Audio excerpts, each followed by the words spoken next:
Welcome to the map Jungles of Farharat in BFME2, the rise of the Witch King, for a video commentary between dwarves and men of the west. So good against good. Aragorn versus Gimli.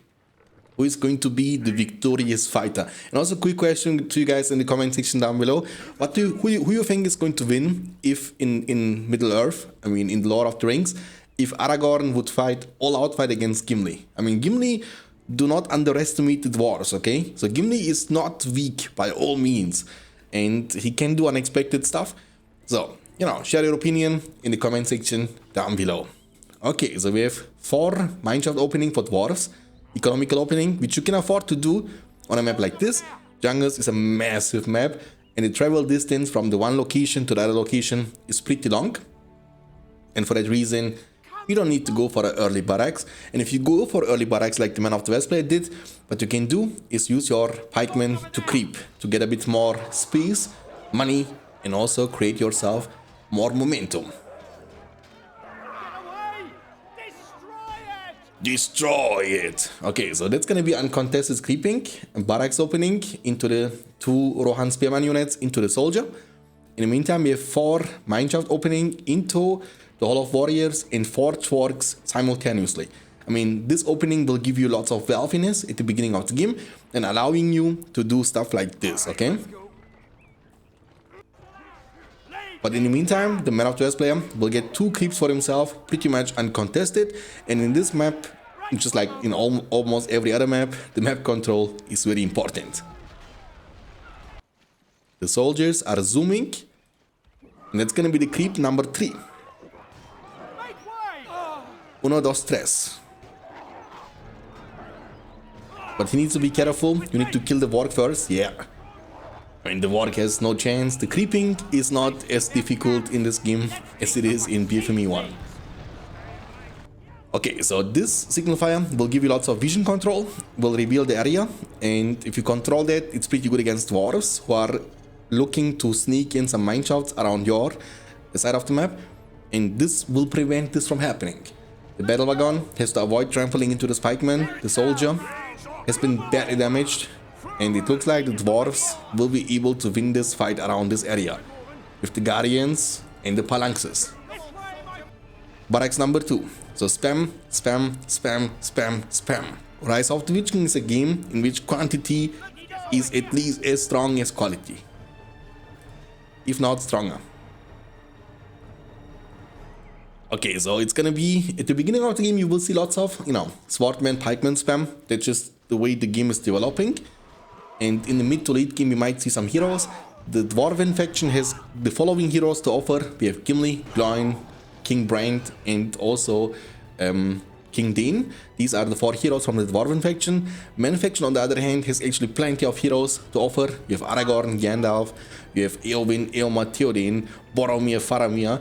So it's the faction with the most available heroes. But again, you know, Gimli is built different in this game. And Gimli with Slayer is so incredibly strong. He's one of the best hero slaying abilities, hero slaying heroes actually, that's what I was trying to say. Because his Slayer will give you the option to outrun every hero on foot. So Aragorn doesn't stand a chance against you. Once you unlock the level 5 ability, you can pretty much run him down. Ooh, bad trample with the battle wagon. Very bad trample. It's a big ouchie, by the way. The battle wagons are very expensive units, and the man is kinda out-spamming the Dwarven faction. But there is an army coming from the bottom. The builder is able to, you know, use this teleportation structure, aka the mineshaft, which also works as a resource building, you know.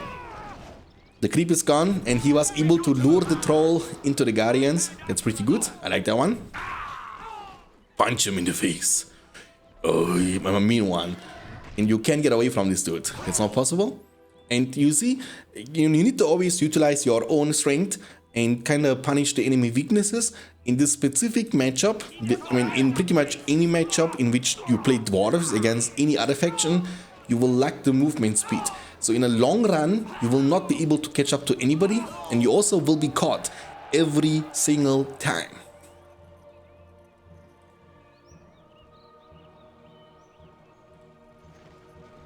I mean, Rangers now from the archer range level 2. And that's going to be bullying, you know? Shoot him down before they can come to you. There's a huge army at the bottom side, soldier, pikeman combination. And again, 3 production buildings, no stable though. And at some point of the game, you can also go for the level 3 archer range by investing 500. Actually, it's quite cheap and affordable. And it will give you the chance to research the fire arrows for 1000, which will boost the damage of your rangers quite a lot, you know. And also they will deal a lot structural damage. Usually archers do not hurt the buildings at all, but the fire arrow is going to change that. Burn them out, drive them back. Drive them back. And the first hero of the game is going to be King Brand. King Brand with level 2 will unlock the slam shot.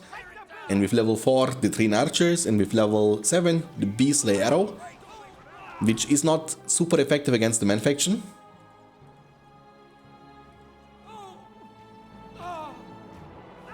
Ooh. But he's killing them over and over again. We like to see it. Forge Works level 1, Hall of Warriors level 2 incoming. So level 2 will give you the option to buy the banner carrier and also to research the siege hammers, you know. But level 3 is the power spike you are looking for, which will enable the recruitment of the Dwarven Zealots. The Dwarven Zealots are the legendary warriors, the mini heroes of the Dwarven faction, which are basically like Gimlis, you know. They are not as tanky as Gimli, but their damage output is kind of nutty. They will burst you down in a few seconds. The Ranger, Soldier, and the Rohirrim warriors also recruited. So the main player is going fully into the elite units now, beside the Tower Guards.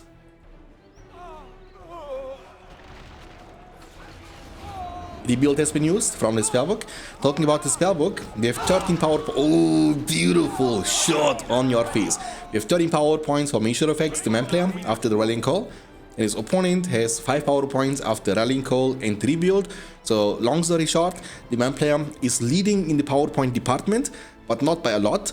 And 975 command points versus 700. So dwarves are expanding quite nicely, but remember the mineshafts which are far away from your castle are always in danger, so your command points can drop massively in a minute, you know. King Brand almost level 4. And also Gloin has been recruited, the daddy of Gimli. I mean, basically the recruitment of Gimli says, recruit Gimli, the son of Gloin, and for Gloin, recruit Gloin, the daddy of Gimli. Beautiful trample, master the Rohirrim. Beautiful chunk actually, half a half gun with 1 trample, beautiful. And there is a good defense too, we have lots of pikemen, rangers, soldiers, all your heart desires basically. And that, ooh, the charge attack coming in handy. I mean, basically that's why he was buying the banner on his guardians, because with the banner you get them to level 2, which will unlock the charge attack, you know. We have Dwarven Riches now on this mineshaft. The man player has 14, but he's going to go now for the Tom Bombadil and heal from the spellbook.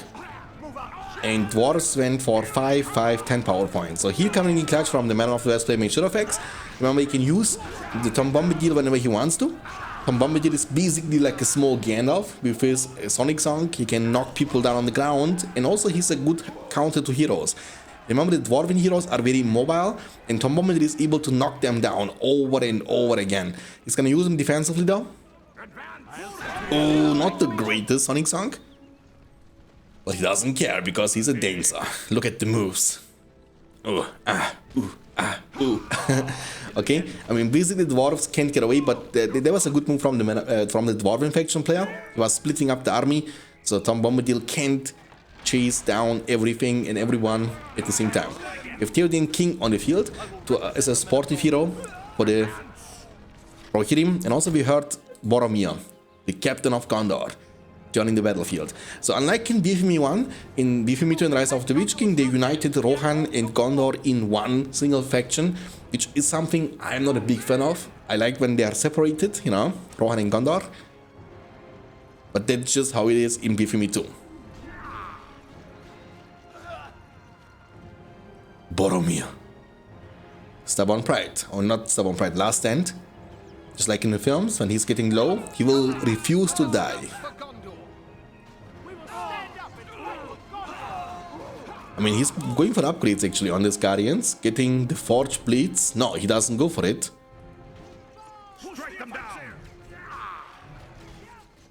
Huh?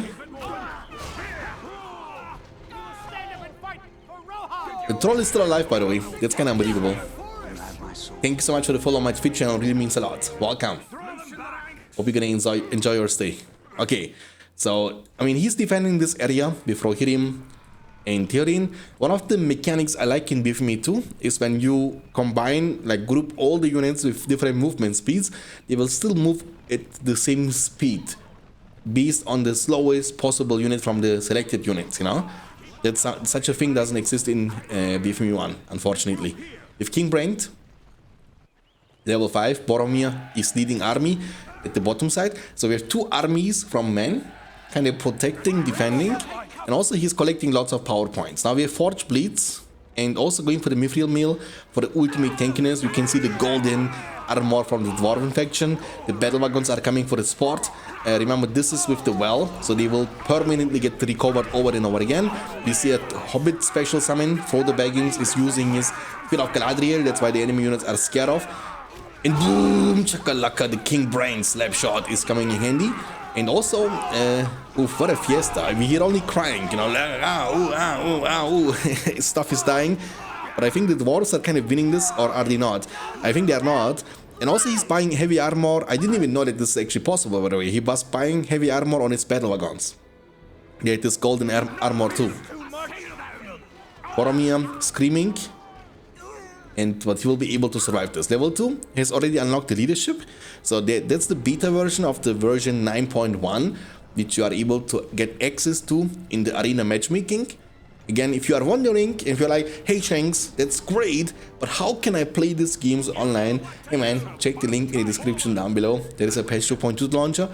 And when you download this, all your questions will be answered. Rohirrim warriors. Okay, so the glorious charge is a massive power spike for the Rohirrim. Boromir is healing around the fortress with the upgrade he bought on the fortress. It's healing the allied units around it. And we have 4 production buildings, level 2, and level 1. This is obviously giving you money. And he's building lots of... What is this playstyle actually? Is this legal? Like, that's how he's going up to 1000. He's building them pretty much... What is this? What is this technology? You know, we have 4 farms in a range in which only 2 farms should be allowed. 5 farms actually, you know? Like 1, 2, 3, 4, 5, 6 farms. Holy. Is this legal? Okay, 6 power points, 1000 for each. So that will unlock the ultimate lead game. So now the money advantage should still be in the hands of the Dwarven player, because he has not the mineshafts that close to each other, unlike his opponent with the farms. And he was also able to go for Gimli. Gimli level 1, not that threatening.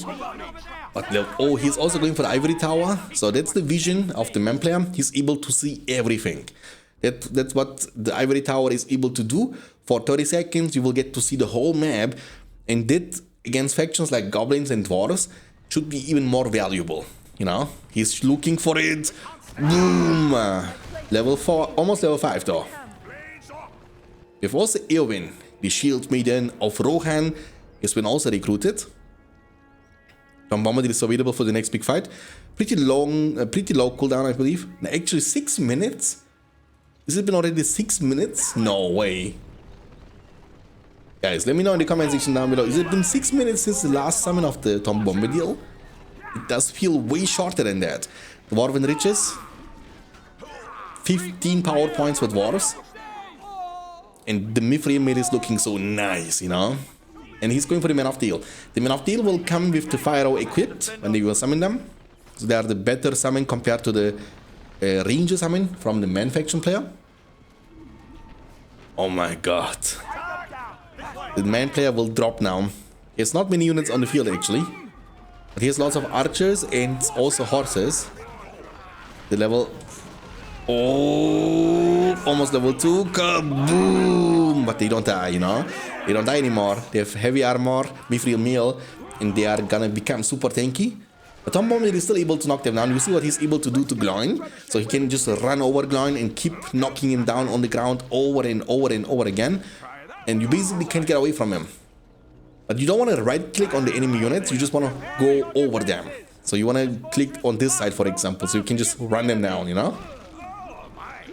12 power points. The Man of Steel, he's holding on it. And also doesn't use the Dwarven Riches, which is a mistake. Just get it on cooldown, use it.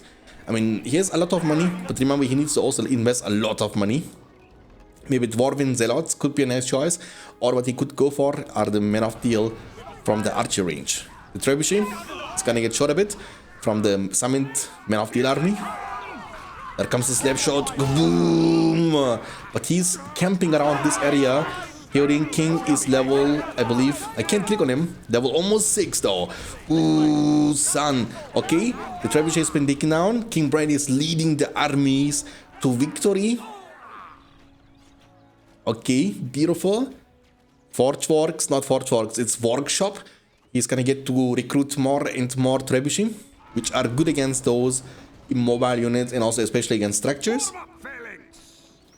But this army is looking scary, my man. And I didn't even know that you can buy mithril meal on the metal wagons. That has to be new. It was not like this before. Now we see the Grey Company, special summon. They will immediately use their long shot. Long shot is coming in clutch and killing the front line of the unupgraded Man of Steel. These are... Ooh, the Glorious Charge! The Battle Wagon! Ooh, but even with the Glorious Charge, you should not run into the pikemen like this. Ooh, the undermine on the army. We see jumping, some crazy shenanigans happening with even Aragorn up on the field. Aragorn and Boromir both are focusing hardcore. The Gloin, who's gonna be able to use his slam before he goes down, and couldn't even get the chance to use the Shake Foundation to take down this level 2 farm. But maybe he can survive this too. Remember, oh my god. Oof. What a defense, dude. What a defense, actually. And nothing else is happening, really. We have 5,000 in the hands of the dwarves. But he's feeding now lots of power points. And if just so you understand the power point differential, make sure of X, the Man of the West faction player, has 11 power points in his pocket. And he needs only 13.5 to unlock his ultimate power point from the spellbook of the Man faction. And his opponent has only around 5. So that means he needs still 20. And even more than that to unlock his Earthquake, you know? All the heroes gone. It's gonna be a very long revive time to get them all back on the field. I mean, Forge... Oh, there comes the little Gimli army. 5 Gimlis at once. The Dwarven Zealots. But this army is looking scary, my man, you know? The Glorious Charge is looking scary too. Has a recharge time of 4 minutes only. Is available for 20 seconds. And look at the description. Theoden and nearby cavalry gain 100% more damage and 300 more armor, you know? More armor. But there is Aragorn too. Oof. Dwarven Zealots against Aragorn. Who's going to win this? The Atlas is going to be used. Boromir and Aragorn, you love to see that, you know? Side by side. Look at them. And Aragorn is dead. I would have gone with you till the end. I would have died with you, my captain, and then he dies solo. Oh, there is even Gandalf on the field. Look at this small wizard. Oh my god. Hold your fire. So basically, man is kind of perma-defending, right? That's the problem. He's in a very rough situation. But if somebody... We have the White Wizard. Or we have the Grey Wizard. This has to be good for something. There comes the Lightning Sword. Too many trees around. We can't even observe the action. But we see the health from Gandalf is dropping low. Again, so many farms next to each other. Okay, the Rohirrim, he's not paying attention, will lose the battalion. We've also King Dane up on the field. He's already level 4, by the way. That means his leadership is available. And also he's only 1 level away from getting to the Mighty Rage, which is one of the more effective sportive abilities. Gimli is using the extra and he's level 5. Now you gotta be watching out, because the Horn of Helmhammer, no, it's not this, okay? And Gimli could have killed this Gandalf, by the way. There is no shot Gandalf can survive this. You need to be level 4 and on horse. And he's level 4 now. It was a beautiful blast. He got so much experience from this blast. And if he gets level 5, that's gonna unlock his Gandalf the White, which I believe will make him also deal more damage. And also his abilities will recharge a bit faster. So Gandalf is going to be Gandalf after you reach him to level 5, you know. Until then, he's gonna be very slow. Oh, the AOD to kill the heroes, but there is an escape tool. Oh, he should have not went out from this one, but it looks like he was able to get away with the heroes now. And also King Bran will be able to get in safety. I believe this AOD didn't really do too much for the Dwarven faction. Yes, he will be able to defend, but I think he was fine anyway. And the AOD was kind of wasted, because both Gimli and also Glóin were able to survive this. I believe the only hero got killed who was King Dane, because also King Bran was able to survive this. And now the dwarves have 17 power points in the pocket. And again, this means that, like, I want you to understand that the late game powers like AOD and Balrog and stuff, oh, that's a very important one too. Level 3, no way. I want you to understand that, ooh, Gandalf the Grey, and now I'm Gandalf the White, and I come back to you now at the turn of the tide.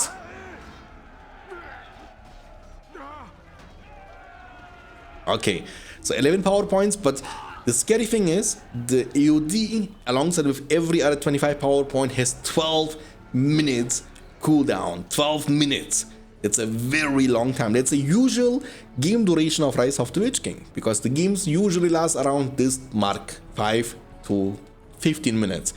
So in rare cases, you get to summon your ultimate power point more than once during the game. You know, you summon it once and you basically can't, because it's 12 minutes cooldown. It's a very long cooldown in an RTS game.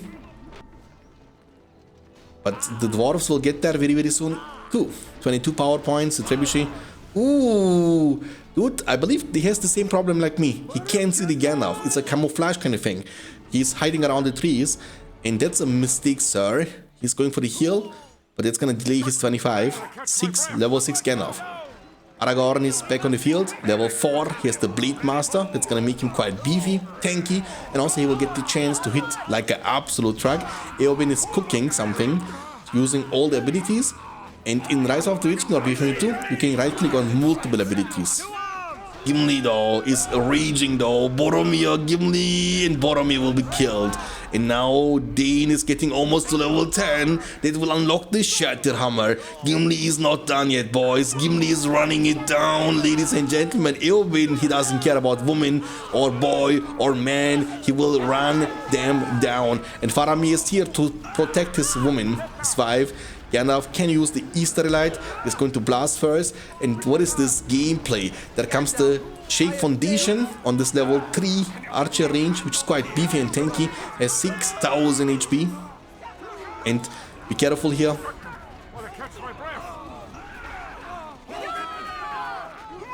Oh, the Dwarven Citadel will be summoned. He's going for the Dwarven Stonework for the more armor, 67% more armor. The structure will get, but the expansion, the trebuchet, is able to shoot at it from a very long distance. However, the launch, the mighty catapult. The problem is the positioning of the fortress was not even that bad, but the enemy has trebuchet, 2 trebuchet shooting at it non-stop. So it's a 25 power point pretty much invested into nothing. Maybe he can destroy this level 2 farm, but that's gonna be the last thing he can do. Yeah, he's gonna be able to destroy it. No, he can't destroy it because no more shot is available. As a trebuchet expansion is gone. And yeah, we have King Dane back on the field. I don't know what happened really to Gimli and others. Maybe they died.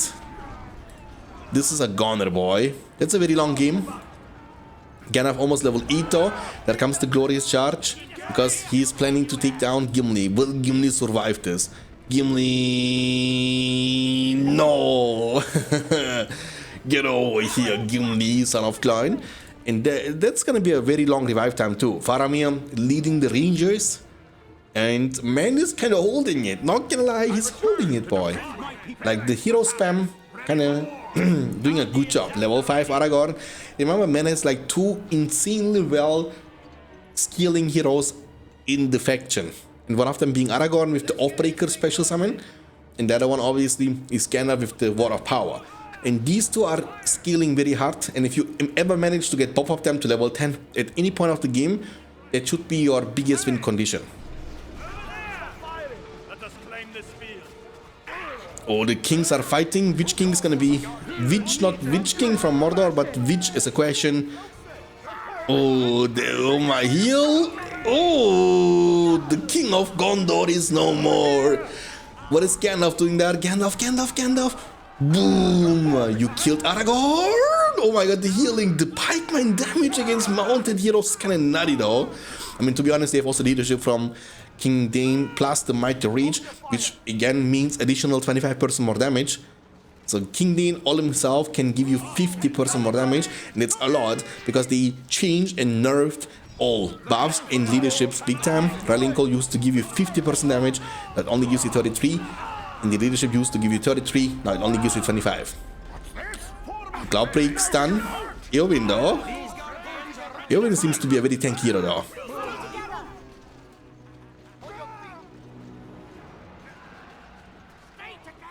Stay together, boys.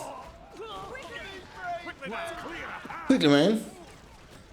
What is this battle like I'm doing? I'm kind of ramming the tower for no reason. It's a lone tower special summon, it's a built-up tower. The dwarves are also coming from another location. We have also the zealots. Zealots are not weak, but there are too many Rohirrim, and Gandalf, who's gonna use now his lightning sword. And he has, you know, in the worst case scenario, you can press the U button on your keyboard. You don't see the description here, but you can actually. You see, oh, I like that. They added a lot of stuff for that, you know. Look, Gandalf the White requires level 5, and then Gandalf will get 500 more health and reduces spell recharge time by 25%, and allies near Gandalf will become immune to fear and terror. So it doesn't say it deals more damage with abilities, but they will recharge a quarter faster. So instead of 4 minutes, they will recharge in like 3 minutes, you know? Ooh, level 10, use your ability before you go down. Oh, he wanted to use it, but he can't. There comes the Rohirrim special summon. Now, it's not the Rohirrim special, it's the Ranger special summon with the Rallying Call combined. The Dwarven catapults are getting destroyed. This army is not strong by all means. There are not many. Every structure is level 3. They are shooting, but the problem is the trebuchet. The trebuchet is dealing hella damage and has a very crazy range, if you ask me. It's the most important mineshaft, level 3 plus the Dwarven riches, but it's gonna be destroyed. And it looks like dwarves gave up on that one actually, and Man Faction kinda won. I mean, okay. I hope you guys enjoyed this. If you did, you know what to do. Leave a like, subscribe, and I will see you next time. Until then, take care of yourself, keep hitting like a truck, and as always, stay beyond standards. Peace out, boys.